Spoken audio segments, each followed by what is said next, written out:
What's going on, guys? Good, Welcome everybody. back to the Extra Point Podcast. Episode 7. We're back. Episode 7. I'm Justin, one of your co-hosts. Beside me to my left-hand side is my beautiful co-host, Charles. Introduce yourself. What's up, guys? I'm Charles. You just said it. I'm the beautiful co-host. You are the beautiful co-host. Yeah. Guys, Charles is feeling a little bit under the weather today. I am. Don't so if judge he's me not his for a cough normal self, loud, yelling out bang, New York and 7, don't pay any mind to it. I'm not going to. My second daughter turned 4 yesterday, and she got sick. Shout out Ellie. Had a fever on her birthday, and I think she transferred it as her birthday present to Daddy. So, oh, yeah. But hey, tell them guys. what you were doing, how you got it. It's a really adorable story. Oh, yeah, when we cuddled on the couch for 4 hours. That's so cute. Just watching like YouTube videos of animals and stuff. It was great. It makes me want kids so It was a bad. great birthday. Would you be, not offended, but weirded out if I adopted a kid? A kid? Yeah. Like what kid? Just Like any kid. Foster kid or something. Why would I be offended with that? No, I don't want to say offended, but like a single man.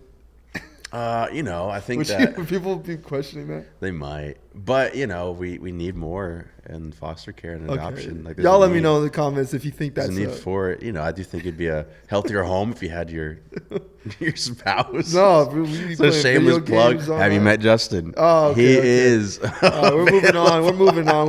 Hey, but listen, guys. As we say each week, Extra Point Pod, we're just two pastors who love Jesus and love sports, and we believe So much. sports is a good thing made by a good God for us to enjoy in its proper perspective. And so every week we come together, we're just trying to enjoy it as on worship to God, but also not idolize it and keep it in its proper place. And so we'll talk about sports.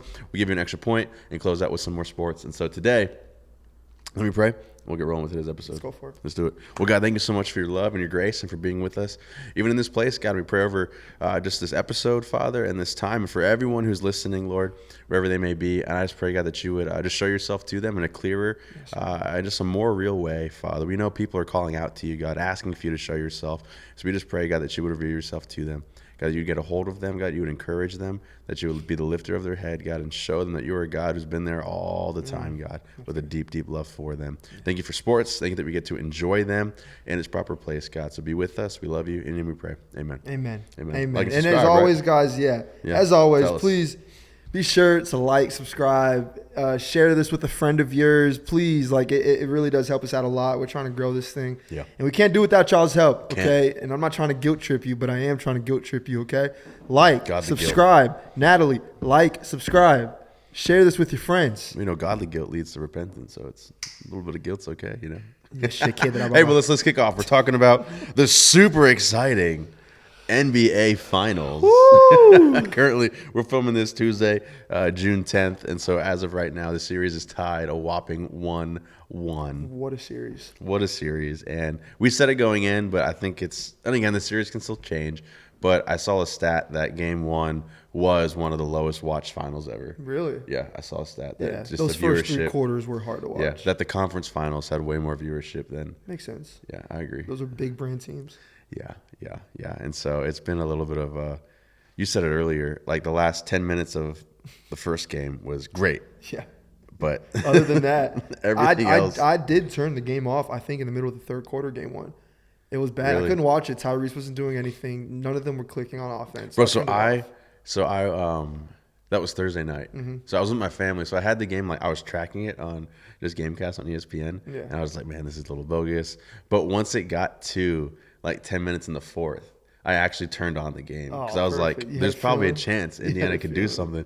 And they did it. Yeah. Oh, and it was super exciting to watch. It was. And there was a part of me, and I don't know if Nick Nation would be with me on this or not, but a part of me just felt vindicated. Like, like everything is okay. And seeing the Pacers do to the Thunder what they did to New York in game 1, Yeah. it kind of was like a moment of closure. I bet. As a Knicks fan. I bet. Like seeing them do literally the exact same Yeah, thing. yeah. Except Knicks this time fans- it wasn't Nembhard. I think Obi hit the threes this time. Yep. You know what I mean? And Nembhard still hit one, but Yeah. and He did. He Naismith hit that some. crazy sidestep Yeah, three-pointer at the yeah. top. That was insane. No, that was Naismith. I It was think. Naismith, yeah. Yeah. But anyway, it was like it definitely brought some closure. I bro. bet. Not even for the Knicks fans, but the Bucks fan, the Cavaliers Yeah, fans, for everybody. all of them. Seeing like this is what they did to everybody. Yeah, and not just they, but more specifically a certain person, Tyrese I Haliburton. know, man. I mean, there's something to be said about. Yeah, I mean, bro, he he just got to his spot at the end of Which is what he seems to do. Now I know we have game 2 now that we can also reflect on. So I don't want to. That was after game 1 though. If we would have recorded a podcast. Oh, after bro, we'd game be saying Tyrese Haliburton is the clutchest player in the league. Yes. He's a top 5 point guard. Yeah. Like, he'd be getting all the applause. Yeah, we was All of having, it. and I still think this is a valid point. I still think he is having the most clutch run in an NBA playoffs, I think, that I've ever seen in my 25 years of watching or living. And obviously he hit that game winner against the Bucks in game 1. It was more so a layup though. Like he did a layup. I remember he did a driving layup, like less than a couple seconds. Obviously against the Cavaliers, he hit that crazy. I think to me that one was the craziest. Yeah, no, that was after the missed free throw, getting the board, running out. Like to me, that was No, that was New York. That was New York. Cleveland was when he missed the free throw, got it, ran to the arc, and shot it. Yeah, and it was a 2-pointer, right? It was a 3. I'm thinking of New York still again. New York was the one that's when his toe was on the line. Yeah. And it sent it to OT. Yeah. Still, I think he's having the craziest run of clutch moments in playoff history. In game 1s, for sure. Mm-hmm. I mean, he's put up some of the most spectacular game 1s. He's a game winner in every single series. Yeah. But I'm saying it's just not, and this is I feel like what everyone's consensus dig against him is that he just, I don't know what it is, bro, but he's so prone to falling asleep and not being aggressive.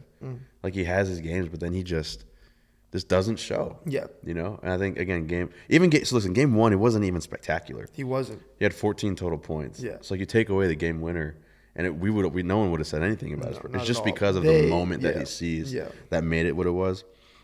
That entire team didn't really do much. I don't think. And so let's go through each game real quick. So game 1, again, Pacers won 111 to 110. So pretty low scoring. They outscored. They had 10 more points in the fourth quarter. So they had 13 more points in the second half than Indiana. But they were so spread, though, bro. First game, Siakam 19, Nesmith 10, Turner 14, Nembhard 14, Haliburton 14, Obi 17. Like, that is such a... Yeah. But none of them cracked. And this is also a spoiler for game 2. After game... no one's cracked double digits. No one has cracked 20 points. That's what I meant, 20 points. That's insane. And I mean, that goes back to your point last time of them not having like a solidified go-to scorer. They really, and looking at game 2, they put up really close to the same box score. Game 2, they scored 107. Yeah. So like, what is it, 4 points less? But it was real similar. Siakam 15, Nesmith 14, Turner 16, Nembhard 11, it was bad. Hali 17. It was bad. McConnell 11, Benedict 14. So like, still really spread. Yeah, but the difference was SGA. In both figured games. them out. SGA game 1. Even game 1, he had 38 game 1. Yeah, but he put up, 30-something shots? Game 1, he went 14 for 30. Yeah, 14. I mean, that's still a good percentage. Good. You'll take that. But, I mean, game 2, he absolutely showed out, obviously. Game 2, he had 34, 11 for 21. So definitely much better. 11 for 12 free throws, too. I mean, that'll kill you, man. That's SGA right there. That'll kill you. Yeah, because game 1, he was just 7 for 8. But, yeah. But, I mean, I feel like, and this is what everybody's saying right now, you have Tyrese Haliburton right now, who is, I mean, going into the did we talk about game 2 yet? Did you talk about that? We're kind of mixing them together. Yeah, I mean, so going into the fourth quarter of game 2, what did he have, like 3 points? He had all of his points in the fourth? He had, I think, 3 points or 4 points going into the fourth. Because he ended with 17. Yeah, so and they were up by 20 going into the fourth quarter, so he got all of his points in garbage time, which didn't really matter. So it really was a bad game. But it's like, if we're calling Tyrese a superstar, and I've fallen victim to calling him a superstar, especially after these runs, you have to be aggressive. You've got to be aggressive. You can't be taking 10 to 12 shots a game, bro. And that's his thing, man. And I remember, like, at the end of the Knicks-Pacers series, that was my argument for Brunson being a superstar against Hali, was that even when Brunson's having a bad game, he's still gonna be aggressive. Yeah, there's like, something even said when he's about off, that. like There's he's gonna keep going. Yeah. And Hali, I saw a stat a week ago that, I mean, I'm gonna butcher it. It was on First Things First, actually. They pulled it up, but the comparison between when Hali makes or misses his first shot, and it's really huge difference. Yeah, interesting. In his actual performance, Yeah. and I feel like that literally is a testament to. I just think he's a little shaky. Very much so. Yeah. And that goes for this entire team, I feel like. If Haliburton is having a flaw game, other than Siakam every now and then, like, it goes for the rest of the team because he is like the flow of that offense. Yeah. So if he's not on, if he's not being aggressive, if he's not hitting his shots, then it's going to affect the rest of the team, the ball movement. I mean, I think he had like 6 assists probably in both games, something like that. Like, the ball's just not getting flown around like it usually does. Yeah, he had 6. He's settling. 6. He's only shooting, again, like Do you have any shots he's taken in a game? Game 1 was 13. Yeah, that's. Game 2 was 13. Yeah, and like if you're like the star point guard of this team, and I know that's not his game necessarily to be like the shoot first point guard, but at least 15 to 20, bro. He has to. And Siakam. Yeah, Siakam, him too, man. He's got to show up. Game 1, he shot 15. He took the most shots, which I think it should be that way, even over Hali. Like Siakam's going to get the better matchups, I think. But in Game 2, Siakam only took 11. Oh, and you had Nesmith with 12, Turner with 12, and Hali with 13. And so I don't like that. No, like if I'm looking at that, I'm saying Pascal's got to. I mean, you're with the Eastern Conference Finals MVP. Yeah, and he has yet to really. You got to at least crack 20, and bro. to me, again, I remember I said I felt like Pascal was going to be the more difference maker, just because we know, again, he's been pretty consistent, 19, 15. But like we know he's able to get you the 30 pieces, and I just like his matchup. I think it's more favorable for him. Yeah. But he just has yet to. Well, I mean, Game 1, I even said this. I said that OKC should have went with the smaller lineup with putting Hartenstein on the bench. They did that Game 1, right? They didn't play their double bigs as much. Yeah, Hartenstein only had 17 minutes. Yeah, exactly. And then Game 2, they switched it. They started both their bigs, played the majority of the game, and it showed. Like Hartenstein still only had 22. Yeah, but he started though, right? Yeah. He didn't start Game 2? He came off the bench. Either way, he didn't. I think they need to run their double big lineup, and it showed in Game 2. Like they're just that high-low action that they have right now with Hartenstein and Chet. It's just butter. And Chet's been playing well. Yeah, Chet had a bounce-back Game 2. Bro, and Caruso balled out Game 2. Oh, yeah, Caruso and Aaron Wiggins. I mean, when those guys are 20 and 18. Yeah, but that's the type of performances you need, right? And I know those were both home games, and in reality, like, Indy did what they were supposed to do, right? They stole a game in OKC. Yeah. They haven't even had a good game yet. No, they haven't. So, like... But again, this could be... Like, this could be their ceiling against the Thunder, though. Maybe. Like, this... Because for them to have 111 and 107, like, this could be it. Yeah, it could be. Know? It could be. And again, their stats are so favorable. When they score over 120, like, it's... Again, I don't know the stats, but it is so much... Their win percentage skyrockets. That's true. Them specifically. That's true. But again, they might not. I think Hali is due for a big game. I think this next game they play, whether that's I think him tomorrow. and one of them has to have a 30-point game. Yeah, I think Hali's gonna have a bounce back for sure. I mean, when you look at the numbers too, man, looking at the averages. So again, I mean, really, all it comes down to is SGA. Yeah. Just plain and simple. He's averaging 36 over the first 2 games. Yeah, like MVP. Yeah. And I mean, MVP. So but listen, J-Dub 18. Yeah. Caruso 15. Wiggins 10. Chet 10. And on the Pacers side, it's pretty much the same thing, just no SGA player. Yeah, exactly. Because Siakam's 17, Turner is 15.5, Hali is 15.5, Nimhard's 12.5, Nesmith's 12, Obi's 10. So like it's really, really similar. They're just lacking the star. Yeah, for sure. And that's true. That's a good point. It kind of goes along to my other point here. We can say that obviously the Indiana hasn't played great, but aside from a couple moments in Game 2 and Game 1, the Thunder haven't even played necessarily great either. Like, Game 2 they were up what, bro? It was about by 20 at the half. But even with that, like 18 at the half, I think. We got a good game from Aaron Wiggins off the bench. That's not necessarily consistent, right? Same with Caruso. Caruso either. That's not consistent. Dude, like J-Dub, you take those performances away. Yeah. And this would have been down to the wire. Yeah, and J-Dub, I mean, there's something to be said about him not, like, he hasn't played great. He's been shooting terribly, right? I think, and this may be the Jalen Williams experience, I feel like it's been a roller coaster this entire playoffs. Yeah. He's been on and off, on and off, on and off. He was pretty consistent against the Wolves. Yeah, but other than that, it's just been on and off. So, I mean, if OKC locks in, right, if we get Jalen Williams playing pretty consistent, we get Chet averaging that 15 that he's used to, then I feel like it's no match for Indiana. Like, Indiana's not going to be able to match up with them. Mm-mm. But how's Dortmund doing? He's been locking down, right? He's locking up Hali. Yeah. That's the reason that Hali, I feel like, because they're so aggressive and ferocious, the Thunder, their defense. Like when Indiana crosses half court, We saw it in game 1 and even game 2, not as much, but I mean, in game 1, they had like the record for most turnovers in a game. Was it the first half? Yeah. Or just the game like in general? 15, I feel like in the first half or something like that. Yeah. It was a crazy number. And they still won. Yeah, it was a crazy, crazy stat. Yeah. And game 2, I think they had like 15 turnovers again. So like the torture chamber, They he's had 15 pressing them. game 2. And it's hard because, Bro, they had 24 turnovers game 1. yeah, insane. 24. Yeah, they were. Gosh, and Hali, Miles Turner Hali's was been- responsible for 6 of them. Yeah, that's crazy. I mean, but we've said it, like their depth when it comes to their defensive wings, it's not even just Lou Dort and like even Shea's a decent defender, but even when you come off the bench, you got Case and Wallace, you got Caruso, you have Great guys. like these dudes are Again, having Hartenstein, having Yeah. Chet, you have the size. You're these dudes like that's why we don't see the Benedict Mathurin's coming in dropping 20 points because it's like he's so used to coming into the game and going against a Landry Shamet, a DeLon Wright, like dudes that don't necessarily, they just don't have that juice to guard him. But when he's With coming the in the Thunder. game now, he's seeing a Caruso, he's seeing a got no Case and advantage. Wallace, and it's Yeah. like, oh, these dudes actually play defense. Yeah. So So that really is a difference maker, I think, looking at it. They're Is so the deep. SGA effect, which again, to me, that's the biggest one. It's just the superstar effect that he brings and the MVP. fact that he's guaranteeing you 30 points a night is so hard to defend against, man. But then the defensive depth, like to your point, there's no one on the Pacers right now that is able to get any kind of edge offensively. I don't like I look at these games and I don't see a favorable matchup at all for Indiana. No. Not one. Again, Not one. I think Siakam could take advantage of the matchup with because J Dub's on him, right? Yeah.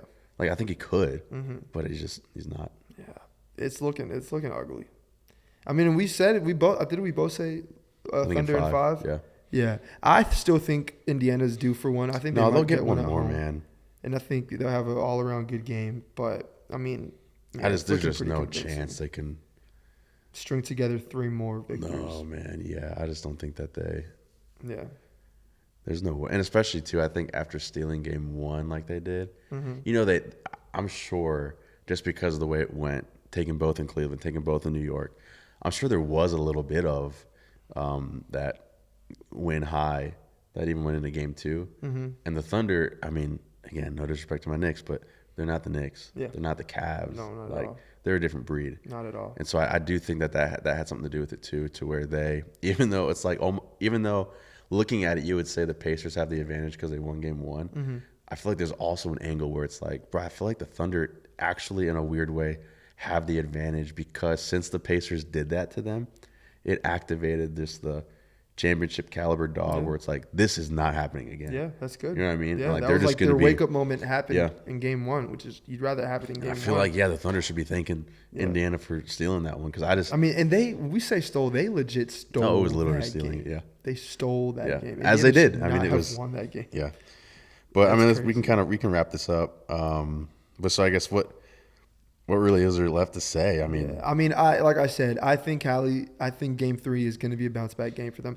We know that Indiana, like we thought OKC is loud. Indiana is loud. yeah. Like they have They a know favorable they know matchup it's at at home. stake here. Yeah, and that I home feel crowd like is crazy. I think they've got to get game 3 though. Yeah.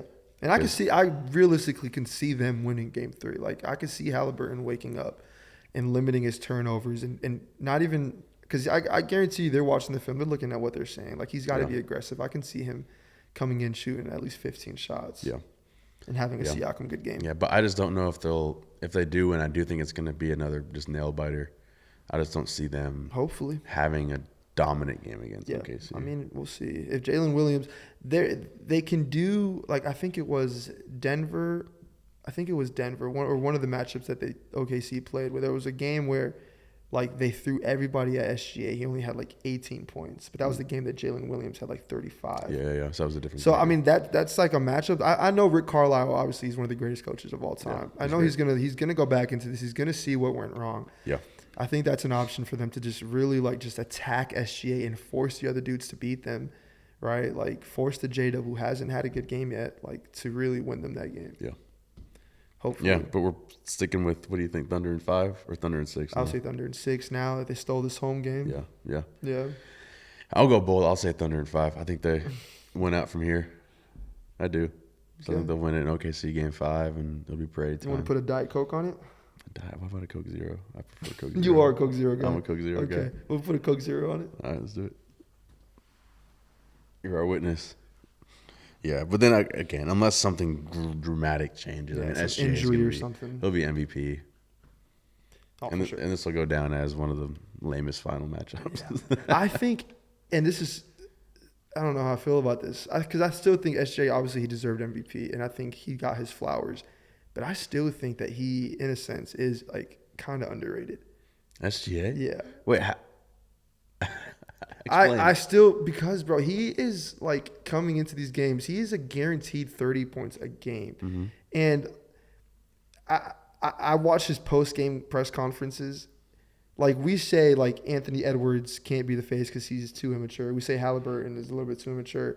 I feel like SGA is too mature. Like, if you watch the way he carries he's no himself, games, bro. Yeah, like, even in what he says, like, it's full of wisdom. Like, he's, like, a really old, 25, 26-year-old. Yep. And he knows how to get to his spots, regardless of if, like, the game script isn't even going his way. We talked about that with Brunson. Like, he's still going to be aggressive get to his get to his shots up. 30 shots a game. It doesn't matter. Yeah. Like, that team flows through him. And, I mean, it is just crazy to see. Like, I was a hater of SGA, to be honest, majority of the postseason. But I'm coming around on him, bro. I mean, it's hard not to admire what he's doing. It is. It's really hard not to admire it, man. Like, his footwork, his moves, his mid-range work. It's really impressive. Just the level that he plays at, bro. Yeah, It's so it's much very impressive. older than what his actual age is. Yeah, and again, the only dig against him in this series as of now was him not making the game-winning shot. Because he had a chance. Mm-hmm. When it was going down to the wire, it was at like 7 or 6 seconds. Yeah. He went up, and it was a very makeable. It was a pretty close shot, very makeable, and he missed it. You know, and that led to Indiana, no timeouts, getting it, driving. Yeah. Hali's shot. Yeah. And so that's the only thing. I haven't seen where too it's many clutch moments out of them, but to be honest, because they're always blowing people up. Yeah, that's the thing. It's like they don't.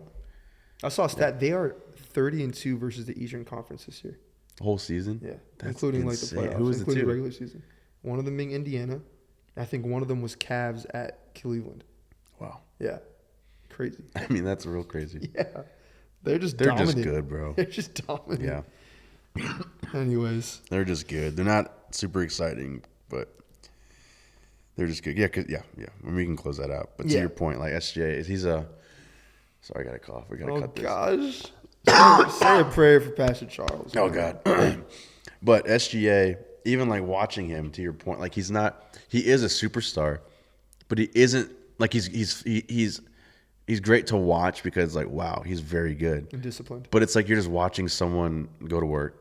Yeah. And then go home. Like it's not, there's no razzle dazzle and stuff like that. It's not flashy. He's not at all. Or Steph Curry. But he's doing his work and he's doing it very well. Exactly. And then he's checking out. Exactly. And his personality, even outside of the court, isn't flashy. Yeah. He's not saying anything crazy. There's no disrespect on him. Man. He's MVP and he's going to be finals MVP. But it does add to the, like the whole, this is just kind of a boring finals. Yeah. Two small market teams, man. Don't worry. It'll change next year. You think? We'll get Lakers back in the finals. Maybe we'll get back to cinema finals again. Maybe. Well, let's move on to some NBA stuff. Kind of some big things, you know. So obviously with the Knicks being eliminated, what was it? The 2 days later, Tibbs got fired. And that was pretty.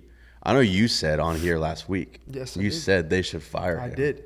And I thought that was wild. You did. Yeah. You did say it was wild. Well, and a lot of the and I think this is the reaction to a lot of people, is coming out. It was very much like, what are we doing? Mm-hmm. Right? Because, again, you just look at the fact that the Knicks were so garbage for 20 years. We had two small flashes, right, of potential, but nothing that was long-lived. Tibbs shows up. You make the playoffs, 4 years in a row? Yeah. We win series. I think 3 years in a row we win a series. Which, again, like you're talking about making New York basketball relevant again. Like, he did that. He created so I think it was more of the, when you look at it from that, like the whole landscape of like, he is the one that brought life back to New York basketball. So. It was very much like, why are we firing this guy? You could say him or Jalen Brunson brought life back. Yeah, but Tibbs, before even Brunson, we made the playoffs. Yeah. Right, and he built the foundation, the culture. Randle, yeah, with him, RJ Barrett, Emmanuel Quickly, those guys. Yeah. But he still built it. So I think that was more of the initial reaction. Is like, what are we doing? Again, literally, we made progress semifinals, conference finals. Why are we firing the guy? But after it sat for a couple days, I do think I can see why they fired him. Yes. You know, Why? I still don't think it's maybe fully justified, but I can understand it. And just Tibbs is going to be Tibbs. I saw a stat that he is the most winningest head coach without a finals. Wow. And I think that kind of shows. It's his ceiling. Yeah. Yeah. That he's going to be great regular season, and he gets a lot of wins when it comes down to those long series, man, in the postseason. I do think that's his, and I think a lot of it too is like, and I'm not trying to say because he's an older coach or whatever. I don't think it has to do with that, but I do think he does struggle to adjust. Yes. You know, I think he struggles to adjust to changing the game plan and just we navigating the series. We witnessed it. Yeah, we witnessed it. And it's not even just adjusting to the game plan, but there's a lot that goes into it, bro. It's the playing players heavy minutes, and I know this is a common thing that people talk about when they bring up Tibbs, but it's not just to this New York team. It happened in Minnesota, happened in Chicago with D-Rose and them. Like, that's what he's known for, and that doesn't result in winning, like you just mentioned. Yeah, it doesn't. No, it results in winning, but it doesn't result in getting far. Yeah, it does not result, because I don't even. What was the Bulls? I feel like their peak. Did they make a conference finals? Yeah, he made the Eastern. That was the last time he made the Eastern Conference Finals. I feel like they only was his first year with the Bulls. Yeah, was that D Rose's MVP season? I think so. Wow, crazy. And then Timberwolves, obviously they didn't go anything. I mean, they made the playoffs, but but I mean, like I said, when I said they should have fired him, Tibbs is a great coach, one of the best coaches of all time. No, there's no denying that. No, not at all, bro, not at all. But I just think in this day and age, where the NBA is heading, where it's going towards, I think you need coaches who are able to take a step back from their natural. And I don't want to say he's prideful or like it's his way or no way. I think it's the same thing. Same thing that we see in college sports, to where when the NIL started blowing up, you saw a lot of coaches who they opted out because they acknowledged this is a brand new game. Yeah, like not even this is a new game. Yeah, exactly. And it was over their heads, and they just kind of. And I think it's the same thing with NBA. I feel like we're moving into a new era where it is less superstar heavy, and it's more team, more depth, more strategy. It's just different. It is. I mean, and even with the New York, like they are, I feel like they fit like the current NBA system, right? Yeah. Other than the depth on the bench, but like they have a superstar in Jalen Brunson, but around him they have such good pieces, right?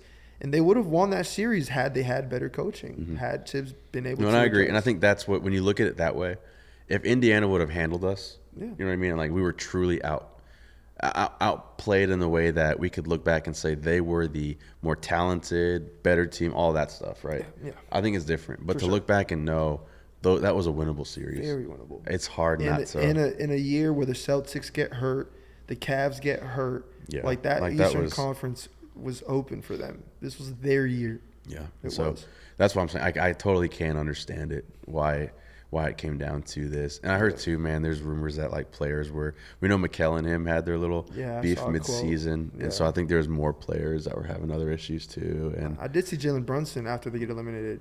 Like they asked him, like, he said don't do it. Tibbs being your guy, he's like, it's a dumb question. Yeah, that's what I'm saying. Brunson was a big Tibbs supporter, but I don't think it's going to rock the boat. He believed in him. He brought him out and gave him that big contract. Correct. So I don't think it's going to be. You think this was Tibbs' last coaching job? No, man. I think there's plenty of teams that are going to. Really? Yeah. You do? You think he'll retire? He is one of the oldest head coaches. I think for his legacy's sake, I think he should. Yeah. What I think the Knicks should have done was kind of like a Brad Stevens, kind of like a Pop thing. Because I know him and what's your guys' GM? Leon? Is it Leon? Leon Rose. Leon Rose. The owner. Yeah, the owner or whatever. I know they have a close relationship, him and Tibbs. If I was them, I would have. No, I don't think he likes Tibbs. Really? Mm-hmm. I thought he did. Whatever. Mm-hmm. So then that changes. You're saying they're moving him to like some kind of some sort of like front office position because I think right now he's getting old. I personally, you just mentioned it, like the era of the NBA where it's going. His style of coaching is not necessarily like. I don't think people would. And everything I'm reading is saying that the Knicks acknowledge that, and given the roster, they know that we're in a championship window. Yeah. And so they're wanting more of a younger, fresh mind to kind of take the realm and see where we can go. And so then to me, if we talk about, again, who are they going to hire next, I think that kind of would eliminate a Moses Malone candidate just because, a little older. Mike Malone. What did I say? I think you said Moses Malone. I did say Moses Malone. That's funny. Mike Malone. Ball, though. But I think that would eliminate him just because I feel like him and Tibbs are a little similar. And again, it's their approach. But he's won a ring though, so He has. But I'm just saying though, you know what I mean? I feel like, again, I'm just saying if they truly want to get they really want to go make young. the jump to the young mind, you gotta make the jump. That's true. Which sucks, is I really like Mike Malone a lot. I know. A lot of everything I'm seeing, bro, is like current head coaches. And the top 3 are Finch in Minnesota, Udoka in the Rockets, and then Jason Kidd in Dallas. Yeah. And everything I'm reading is like those are the 3 the Knicks want the most. I would want them the most too. But especially Ime Udoka. They're coaching. Yeah. I don't know how that works. You said they need to get like permission from their front office. To my understanding, if like a head coach is still under tenure, they're not allowed. I think it goes against the NBA rules. They're not allowed just to individually talk. Like they have to submit a request. The team has to approve it. Yeah. And I'm not sure any of those teams would approve that at all. No. But what I saw, and again, this is all just the Twitter, the Twitter realm, but Jason Kidd is the most interested. That's what I've seen. Yeah, that doesn't make sense to me either, especially after them winning the lottery with the number 1 pick. Yeah, but what I've seen is Jason Kidd's the most interested. Did he coach them already? Because of the Brunson connection. Remember him? He coached Brunson in Dallas. Yes, he did. He drafted Brunson. Yeah.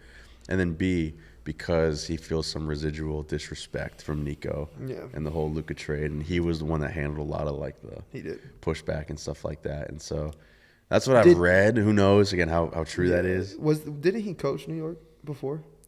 He ended his last season he played was in New York. But he didn't coach New York. No. Did he coach the Nets?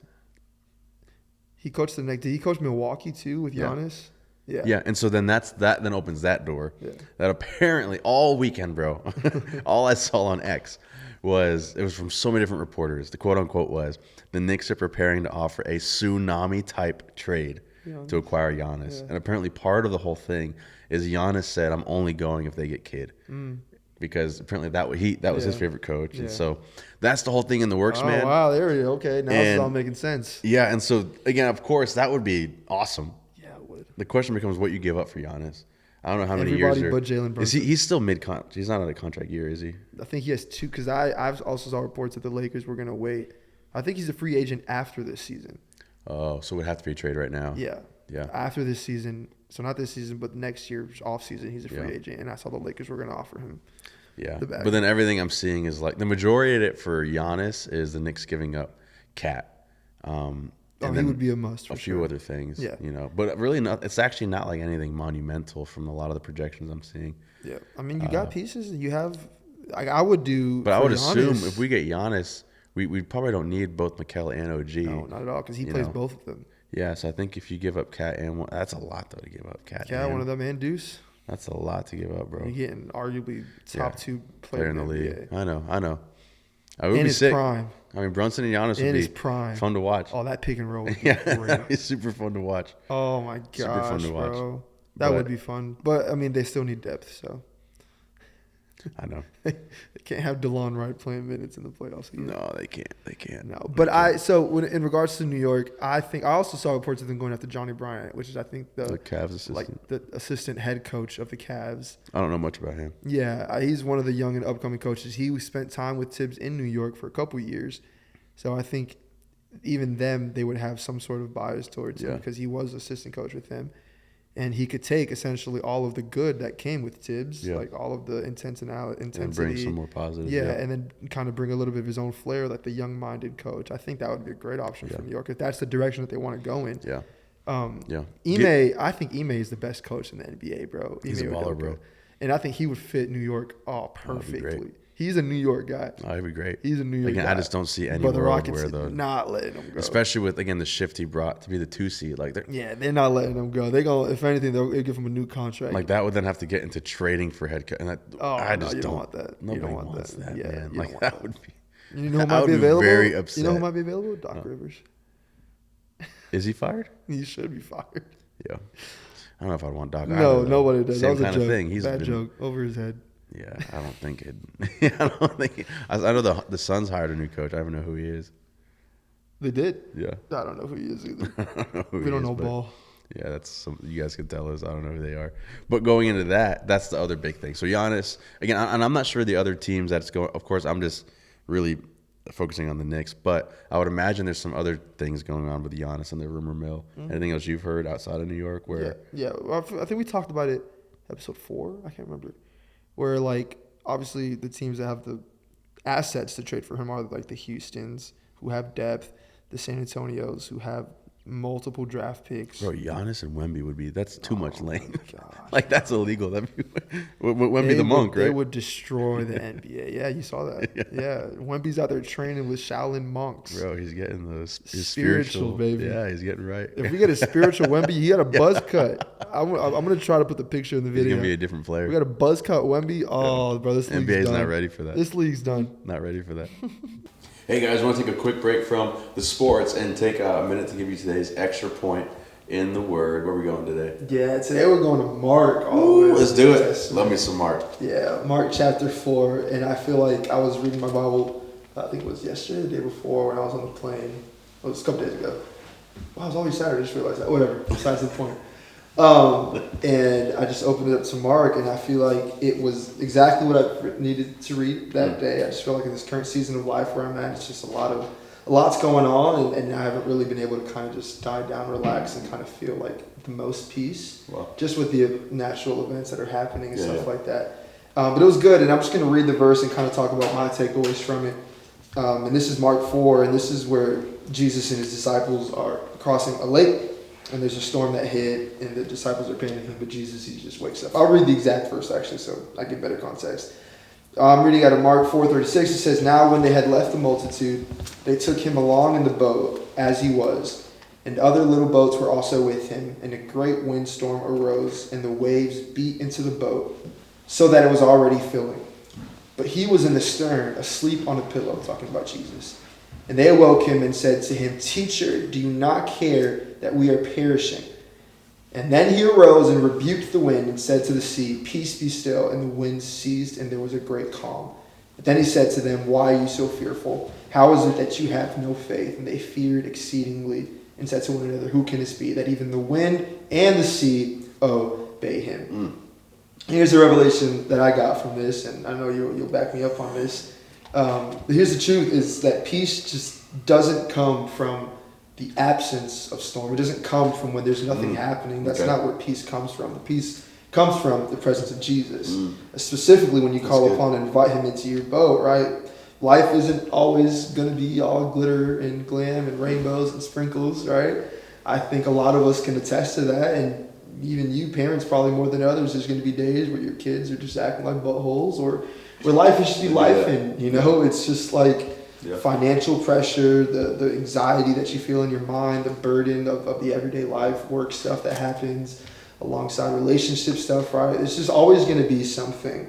But we're reminded that in this verse, even in the winds, even in the storms, that the winds and the waves obey Jesus. If only we would just invite him into our boat, invite him into those situations, we can have that sense of peace that kind of overwhelms us, where Jesus is like, "Why are you even franticking? Why are you even, stressing out? Like, all you have to do is invite me into this, and I can calm the storms for you. I can calm the anxiety that goes through your mind. I can calm the issues that you are facing." And for me, like I mentioned earlier, I just feel like I'm just traveling and doing so much. I feel like with Easter, the weight of that kind of was a lot. And it just stuff happens. I feel like I get anxiety. I feel like I get super stressed out. Sure.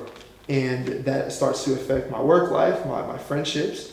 So this was super helpful for me. I feel like just in realizing that even though I'm stressing out and in my flesh and my external being, I feel like everything's going to crap, it's a simple reminder that all I have to do is simply, "Jesus, I need you right now." And Jesus says, "Peace, be still. For I am with you. You don't need to stress. I am here with you." And I feel like that's just super comforting to know. No, absolutely, man. That's great insight, Justin. And whenever I'm reminded of this story, there's two big things that, in addition to everything you just said, that always stick out to me. And the first is what Jesus was actually doing in this story, right? It's not like Jesus was awake in the boat with them, and then they were freaking out. But Jesus was straight up sleeping. Yeah, exactly. This guy was straight up snoozing in the middle of this. And so I think there's when you look at it from that way and understand, to me there's something in that where Jesus, if you talk about having the utmost faith, because again the second thing is he questions their faith. So if you link that together and you see Jesus, who then is a man who has faith, right, the fullest utmost faith, to your point, a faith that isn't at all determined by what's going on around him. What does it lead to? It leads to sleeping in the boat. Wow. Right? It leads to rest. Wow. It leads to absolute. You just think about that, bro. Of like, I'm reminded of, I know we went to Disney a year and a half ago, and at one night we were at Epcot. It was pretty late, and it was so loud. I mean, it's like a war. Like, it's so loud. The fireworks going on and off, all this stuff. And I remember my second daughter, Elroy, man, she was just sleeping on me. Like, even though it was the fireworks and it was crazy, she was just snoozing away. Wow. And I think it's like, you know, I think there's something to be said, man, about just the absolute trust and comfort of like, man, with my daddy, With and my father, yeah. I'm sleepy, I'm going to sleep. Yeah. I'm not worried about the literal war explosions going on around me. No, that's prophetic. And I think, man, there's just something to this with where, again, because we know Jesus is always the model, and there's always something that he's trying to, and I think like from this, the disciples, I'm sure they had moments where they looked back when they were, whether it was a literal storm, or it could be the storm of Jesus on the cross, or once the early church started and all the persecution came, or I'm sure they had to remind themselves of like, you remember when Jesus slept on the boat? When he wasn't even worried, and we were all losing our minds? Yeah. Like, and I think that it had to have been such a faith builder for them. For sure. So when it did 100% what you said, man, like, a response needs to be invite Jesus into it. But another response needs to be too, because then Jesus said, do you still have no faith? And then Luke, he said, where is your faith? And it kind of, that language in Luke kind of speaks to like, faith is something that you like pull out, that you act like, where'd it go? Where is it? Do you not have it? Did you lose it? And so I think such a really cool connection, man, in this story is the fact of like being able to pull out our faith of knowing, again, who is this, right? Even the winds and the waves obey him. Yeah. Like, pull out our faith of knowing this is the God who's literally holding my world, the world, that's good, in his hands. Let's just sleep. That's you know, so let's just take it easy. You know, so I mean, it's great, bro. That's good. Profound little story. Yeah, No, that was good. I love that. And I love that we can get personal with it and use those examples that we experience in our day-to-day lives as examples from biblical times. I think that's so. I think that's what Jesus wants us to do, right? Is use that stuff that we had. I mean, so today, listen, whether your storm is external or internal, yeah, for sure. It's a heavy to-do list, right? Family tensions, financial pressure, whatever it could be, or anxiety in your mind, right? Just pause and invite Jesus in and kind of let him speak peace over your chaos. And recognize who Jesus is. Exactly. Recognize he's the one who's holding it all in his hands. Yeah. So we can take it easy and rest and pull out our faith. And let that be it. Yeah. That's good. It's good. Yeah, some of those teams, and so we'll see. Again, I mean, that's as a Knicks fan, I would say that's like, again, I part of me still says keep the core, don't trade anything, get a great new head coach, like get some more depth and let's ride. Yeah. But like, of course, Jason Kidd and Giannis, like, come on.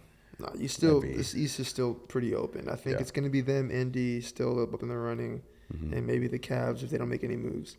No, it'll still be the Cavs, for sure. Yeah. And then just depending on what. Like Orlando, they could be a piece or two away from getting up top. So like just kind of seeing what they do, moves that they make. It'll be good. I mean, even if they don't get like Giannis, I know. Well, a lot of people. I just watched a video of Wendy on NBA Today saying that he thinks the Knicks are like for KD, another real big suitor. And I'm not. I still would like KD for sure. But again, I don't think you can give up. You wouldn't give, definitely not a Cat. You still would have to give up an OG and Mikal. Yeah. One of them. Not Cat though. Not Cat. No. Not Cat. But I do. I know you have a little bit different take on KD. I still think he has a lot to offer. No. I love KD, and I think he'd be valuable to a team like New York. He's still a good spacer. I just think if we're choosing between Giannis and KD. Oh no, yeah. But again, this was our original conversation. But you look at the cost, and KD is obviously going to be way cheaper. But this is a contract year for him too, so that changes everything as well. 36, 37 right now? Something like that, So you're only getting But again, the Suns, they just hired a new head coach. So they're blowing that team up. The speculation is they're blowing that team they're going to be sending sure. KD. And we also saw reports that the Knicks even made attempts to get him in the middle of the season. Yep. We don't know what. Trade deadline. Yeah. They didn't release what it seems like they are offered. interested in KD. Yeah. Like that would have been, who knows what we would have. My guess would be, it would have to be Mikal. I feel like OG's better than Mikal. I agree. And I think OG got the bag. Yeah. And so I don't see a team wanting to take on that contract. But Mikal, his contract is up next year.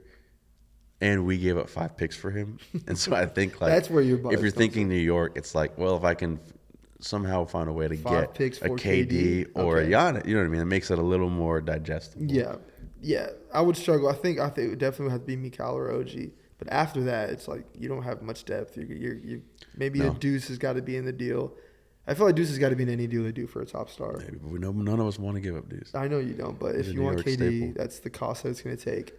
But we'll see. It's going to be a fun offseason. I think be. KD will end up on a new team, whether it's the Knicks, whether it's the Rockets, whether it's the Spurs, whether it's the Timberwolves. Like, there's a lot of places. It'll be fun, man. Once the finals wrap up, KD. we'll get to the draft. We'll get to the offseason, summer league. All the moves will happen. Yeah. And so we'll see what's going on for sure. For sure, baby. Yeah, it'll be good. All right, well, let's move on, man, to NFL, baby. Wow. So Rodgers, again, we were talking, don't sign him, Pittsburgh. Retired. And then like the next day it came out. That's so funny. That he's signing a deal. That's and annoying. So the details, it's 1 year, $13.5 million with 10 guaranteed.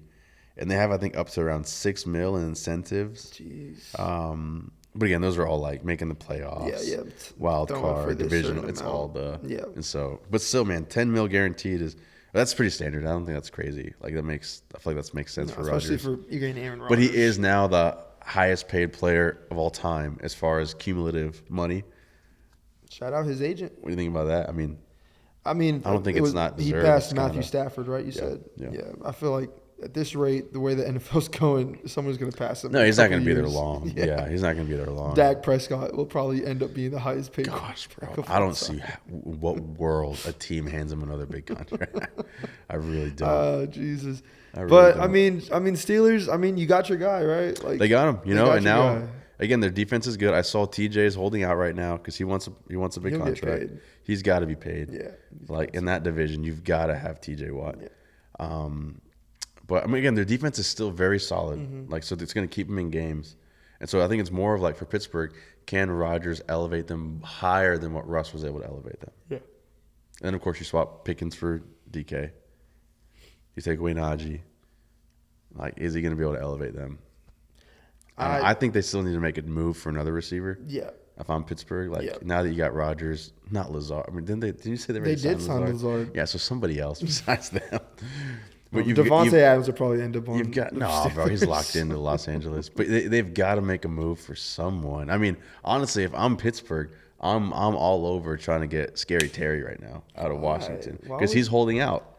Oh, but yeah, for a new contract. Yeah, he's holding out. Washington will pay him, bro. He's a commander for life. I'm just saying that would be what I'm doing. But you know who's more realistic? Who asked for a trade?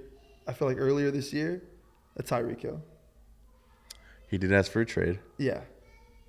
We've never seen him and Rodgers combo. No, and I feel like Rodgers has he even ever had like a deep threat like a Tyreek Hill in his career? Yeah. Okay, let's think for a second. Because in his Green Bay years, there wasn't ever really like a speedster. Like he played with Donald Driver. He played with Jordy Nelson. He played but those with are Greg all like Jennings. He played with, but him and Jordy, they had a great connection. Jordy was a slot receiver. He's more of a route runner. But he's still, yeah. I'm thinking of like just throw it up down there. Devontae like he's down wasn't there. that guy. No, he's a go and get it receiver. Yeah, he's not that. I'm trying to think. Garrett Wilson, go and get it receiver. Like all of those dudes, I feel like he's never really had a deep threat like a Tyreek Hill. Did he play with MVS? Yeah, MVS. But if we're comparing Tyreek to MVS, I'm just saying though. Speed deep threat. Yeah, he is definitely a speedster. He did play with MVS, but like Tyreek is. Even though I don't think he's still the Tyreek Hill that we're used to, especially Kansas City or even early Miami. No, he's not. But I still think he has enough in his tank to be a top 10 receiver. I think 10 is, yeah. Yeah.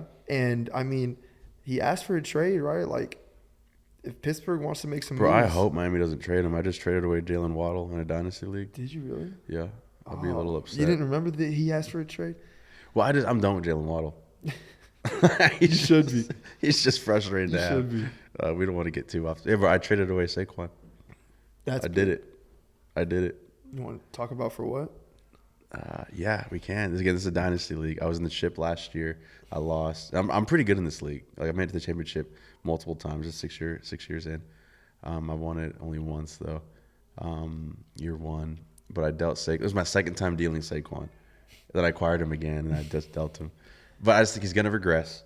And he came out last week with that outlandish quote. What did he say? He was like, "Yeah, I could see myself being like Barry, retiring next year in 2 years." Pretty spontaneous. Really? I mean, I would say that's a wise choice for me, especially since he just graced the cover of Madden. Like, he's got all the accolades now. He's got MVP. He's got the offensive player of the year. He's got, again, if he would have broke the rushing record, then yeah, I'd go for it. But, he's still hungry, and he's still he's the best running back in the league. He is, for sure. But I gave up him and Waddle, and I got Nabes, which I'm excited about. He's like top 3 dynasty player right now. Yeah. I got him, and then I got a project in Trey Benson. Oh, project. Why is he a project? Oh, Trey Benson, the running back. Yeah, he just don't know what he is. I can't remember. Yeah, you just don't know what he is. And then I got like a third, like 2 third-round picks or something. Okay. So a solid return. I'm happy with it. I'm not familiar with Dynasty at all, so, I trust your insight. I'm happy with it. Getting Neighbors in that deal, Saquon might sound like the best player, but Neighbors is the best player. Yeah, I can see why Dynasty-wise. Because, again, having him is like... being 21 years old, 20 years old. And being seen as like he could easily become a top 3 receiver. Is all right, shout out to you, man. So we need a GM like Charles in Pittsburgh. Make that trade for Tyreek. Yeah. But I feel like him in Pittsburgh would be fun. Yeah, I think it would.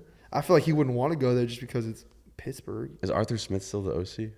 No. Wait, yeah. He is, right? Yeah, he is. Yeah. Because outside of DK, they have Freiermuth, who's he's just a possession really average. Yeah. Good blocker. Yeah. But yeah. They have Calvin Austin. Yeah. There is this guy. That's the deep threat. Yeah. Calvin Austin is a deep threat. That's true. But that's pretty, like, they've got to make a move. Mm-hmm. They've got to make a move. All right, go and get Tyreek. Yeah, I still say Terry. I think that'd be great. Yeah, but realistically, Tyreek. Terry, obviously, I would rather have Terry McLaurin, way better receiver right now. Yeah. Yeah, but he's holding out, man. He wants to get paid, which, like, they just got Debo. It's like the Commanders are set up for so much success. Mm-hmm. He'll play this year with them. Commanders, yeah, they'll have Debo and Terry out there. Now, who do you draft in fantasy though? Between the two of them, yeah, I think you got to stick Terry. Yeah, Debo's giving us too much to worry about. He's getting old too. Not getting old, like he ain't old, but no, but he's giving us too much to be worried about to where I wouldn't want to. I would definitely take Terry, but Terry's been one of the staples of consistency. Yeah, for sure. He's had the carousel quarterbacks, Taylor Heineke. Freaking started Ryan with Fitzpatrick. Dwayne Haskins. They got drafted together. Yeah, he's had some terrible quarterbacks. Heineke, man. Panther legend. Heineke? Yeah, he got drafted by the Panthers. I didn't even know that. Oh, he played a couple years in Carolina. Started. Did he do anything? Seasons. No, of course not. It was the injured Cam Newton years. He didn't do anything. You guys, who's the other bust that you guys drafted? Jimmy Clausen. Oh, okay. Now we're getting old. We've drafted a lot of busts. He was a disappointment. We've had a lot of busts in our years, but we're not talking about the Panthers. No, we're not. So, okay, let's keep Tyreek going real quick. And so, this is fun. Let's zoom out for a second. Yeah. Like, who going into this year? Yeah. Top 5 receivers, what do we think? I think it's an easy top To me, 2. the top 1 is a little tough. I think it's easy top 2. But JJ and Chase, who I feel like you got to give it to Chase because of the season he had. Yeah. But I still feel like JJ is probably like if you're I think JJ, if you're building a receiver, you'd build JJ. Yeah. But I feel like it's Chase and Chase JJ. has Joe Burrow. JJ had Bro, Sam people Darnold. are hyping up JJ McCarthy, man. Yeah. I've saw some good reports. People are saying he's like blowing everybody away. So then if he's going to blow people away, then I'll put JJ number 1. I'll put Chase 2. Not yet. We got to give Chase his respect. And then when we get to after 3 that, through 5, it's then like you get into the Amon, you get into Ross. the Puka, you get into the Devontae, if not even Devontae, if it's Amon and Puka, you get into the Nico, you get into the is Malik Neighbors there yet? I don't know. Who else is in that? Oh my gosh. Why am I brain farting on receivers right now? Like Cup fell off the mountain. I feel like Devontae's not top 5 anymore. Keep bringing up people. Terry McLaurin. No, he's not top 5. Well, he's better than... No, he's not top 5. He's not. Okay, we have A.J. Brown. I think he's the top 5. Yeah, he's not 3, though. CeeDee Lamb should be 3. Oh, yeah. CeeDee. Yeah, because it's hard that we can't... And he went through... They had quarterback issues. No, yeah. CeeDee Lamb is the top... I think he's the third best receiver. So you'd put CD over Puka? Yeah. Puka, he had the amazing rookie season. He was great last year, too. Yeah. And he had health hurt issues. a lot. Yeah, so when he was healthy, he was dominant. I feel like I just need to see him string together a healthy season again. I say the same for Nico. Again, we have yet to see like a full healthy season. Exactly. But he's someone that can easily be top 5. Yeah. But he's not. So we're saying Chase, JJ, then CD. What, then Amon? Yeah. And then I guess Puka can fall into that next tier. The 5th. Yeah. See, like I would, again, no bias. I would take Neighbors over Puka. Oh, just because the dynamic. Like Puka, you know what you're getting. He's not He is a move the chains, possession, big body receiver. It's great. And he did it his rookie year. No, he's great. But I'm saying Neighbors is someone that he has the potential to be a JJ. Yeah, be a Chase. I wouldn't rank this off of potential. potential. If we're talking potential, yes, definitely Nico. Yeah. Not Nico. Jeez. God, I feel like that's happened before.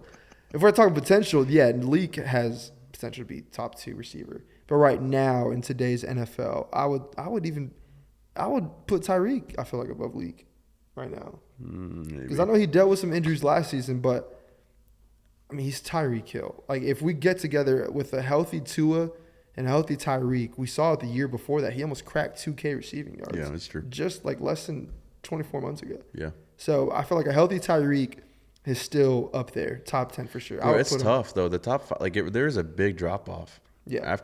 Which I feel like a year ago, we were including CD and Amon in the conversation with JJ and Chase. I feel like all 4 of them Chase separated himself. Chase for sure. and JJ really separated. And it's not like they had bad years either. Like Amon Ra had a great year. Good year. Yeah, really good year. But again, I think with him, Even CD had a great year. Yeah, but like Amon is never going to be like the best. No. He's always going to be really, really good. Yeah, really good receiver. Yeah. A 1A. He's definitely a 1A.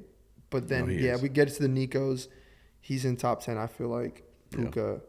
We can even talk about Devontae's still in there, man. Maybe? Yeah. I think he is. Mike Evans. Yeah, I mean, just because what he's done. Like, is it Garrett Wilson in Drake top 10? London. See, now we're getting – this is where it gets a little tough. Like, do you keep a Devontae ahead of a Drake London or a Garrett Wilson? Or do you keep Mike Evans ahead of those guys? Yeah. I would put those guys above Mike. I would put Devontae above them, though, for sure. And where do you have Terry? Terry would fall into that 10-11 range, right? Yeah. We put T. Higgins. He's tough, bro. There's so many good receivers. Okay, but we solidified Chase, JJ, and then we have Amon Ra. Yeah, we said CD. We said CD, then Amon Ra. Yeah, Amon Ra, CD. We have CD, Amon Ra. AJ Brown. Yeah. And then we have. See, I feel like AJ's above Amon. Do you? Above what? Above Amon. Yeah, especially because he just won Super Bowl. Yeah. Yeah, that definitely has to raise you, I feel like. And he played good in the Super Bowl. But even Devontae Smith's stock went up over the postseason. He had a phenomenal. Yeah. I would put T above him still, but yeah. You would? T. Higgins? Yeah. Yes. T. Higgins, I don't know what it is. Like, he's great. Really good. But, yeah, really good. It's just hard to really judge a player until they're able to fly. Yeah, you know? I feel like if you were to put Devontae on a team by himself and T on a team by himself, T would go higher. T would.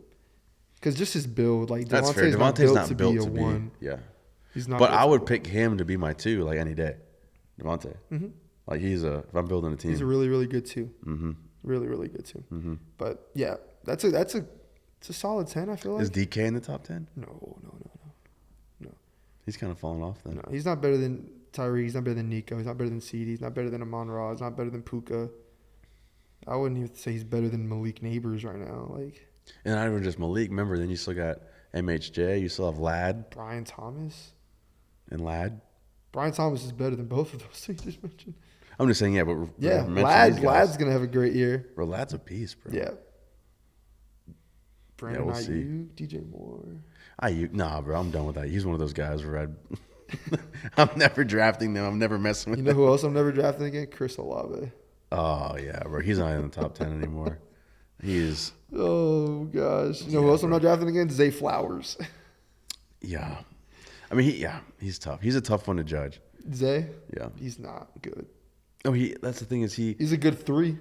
He could be a great. He could be a decent 2. Possession where he just Nah, I don't want. We talked about this last year. I remember. Because he has those games where he gets you the 10 catches and it's like, this is awesome. 100 yards, then 38, and he has like 4 catches, 20 yards. Yeah, man, he's a hard one to really. I think judge. somebody, but genuinely speaking, I think somebody that's going to kind of really climb some people's rankings this year is Jackson Smith and Jigba. I'm fully on his train. Right. I think now that he is because they have Cup, but I think JSN is the one. Yeah. I think he's going to climb him and not Geno, it's Sam Darnold. Yeah. I think him and Darnold are going to get a really good connection. I hope so. And I think Cup's presence is going to help him. Yeah. Open things up. I could see him climbing into that top 15 range, maybe cracking top 10. Because his rookie year, he didn't really do anything. But last year, he showed a lot of flashes. Mm-hmm. Of like, this especially guy towards the end of the season. Yeah, this guy can really do a lot. Yeah. And and somebody else. I think someone that's going to fall farther down Uh-oh. is MHJ, Marvin Harrison Jr. Really?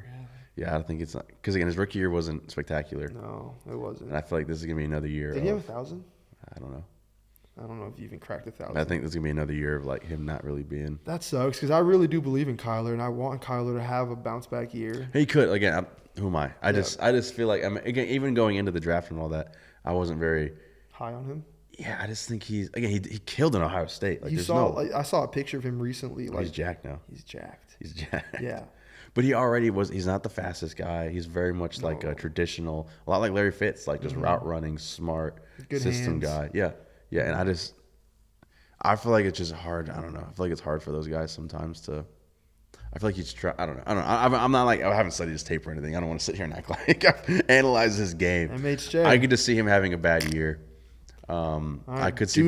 This is what you're hearing. Do not draft Marvin Harrison Jr. in your fantasy I lineups. wouldn't. Bro, Okay? last year he was going at the end of the first, end of the Oh second. God, there's a buddy of mine Like that was that drafted him. Yeah, 101. terrible. It 101. was a keeper league. It was a keeper league. Nonetheless, bro, I'm not taking him. I'm taking Gibbs or. All of those dudes were kept. Yeah, but Oh, there was I understand. Those Saquon guys was weren't there. available. Bijan was available. That's a it's tough crazy. one. It's crazy. That's But a tough one. What are your thoughts on Rashee Rice? Man, I think he's another tough one to really gauge because he's for sure shown incredible flashes. Really, That he can be good flashes. dynamic. He can be a possession guy and stretch the. He can do a lot really well. But it's just the health, man. The crime. Who knows whatever's gonna happen with that, and then the health. I don't know if they did. I don't know if they ever did or not. Yeah. But like I do think he can be an alpha on a team. I do. But you've got to have a very competent two.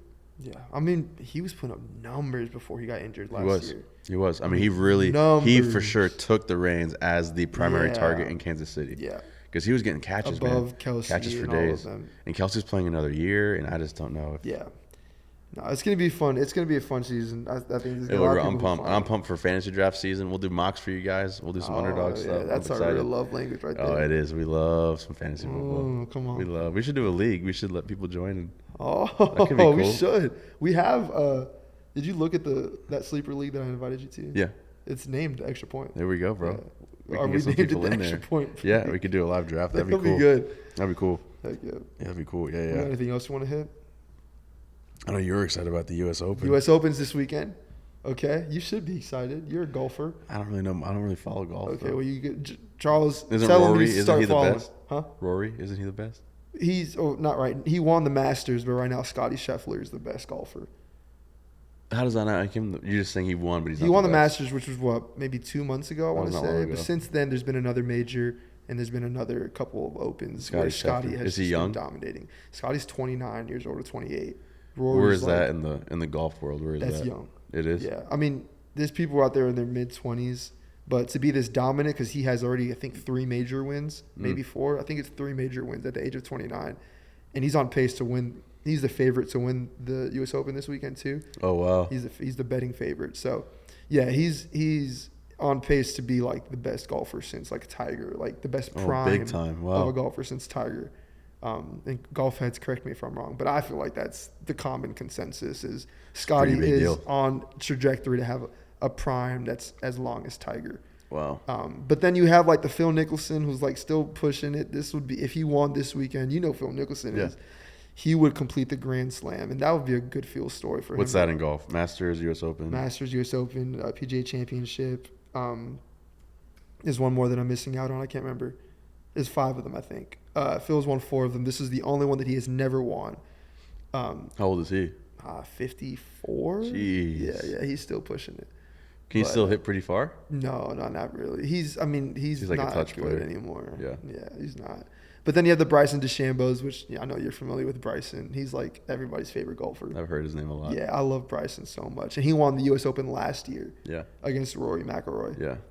So yeah, that'll be fun. It'll be fun. You should watch it this weekend. I'll watch it. I mean, it's nice to have in the background. Yeah, you and your pops. Yeah. It's relaxing. It'll be a good talking point for y'all. Yeah. Okay. Yeah. I mean, he watches it all the Yeah, time. go ahead and put your bets on Scotty though. Well, we're not going to endorse betting, but you can, Put a Coke Zero on Scotty. Yeah, exactly. Thanks for listening, guys. We love you guys. Share, like, subscribe, Please. do all the stuff. Keep on enjoying sports. Put it in its proper place. Pursue Jesus. Love Jesus. And have a great week, guys. See you later, baby. Yeah, peace out.